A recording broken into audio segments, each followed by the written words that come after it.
Goel again, and we'll today talk of, first of all, we'll talk of conflicts in relation to the energy body.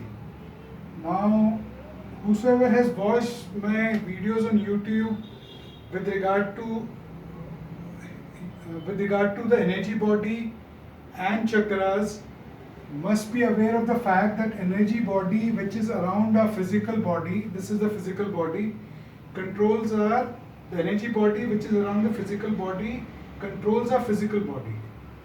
Now, just for the newcomers, there are two videos, healing video 1 and healing video 2, which people can have a look at to understand the concept. Now, within that energy body, there are chakras, which also I mentioned there in those two videos. Now, these chakras control the emotions part in a body. For example, this is the basic chakra.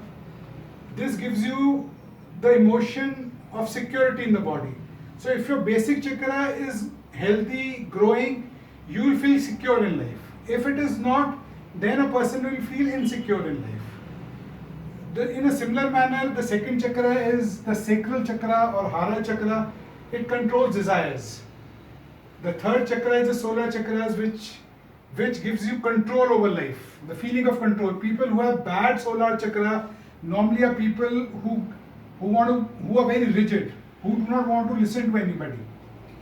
Now these are the chakras, different chakras. Heart chakra controls emotions, throat chakra controls expressions, third eye controls intuition, crown chakra controls divine grace or the godly energies which enter into your body. In depth, we'll understand them later in the later videos, just to give an insight into the fact that our emotions which create conflict among ourselves are controlled by the energy body. In energy body, chakras, each chakra controls a particular emotion.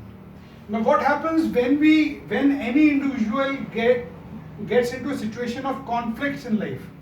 This is conflict part.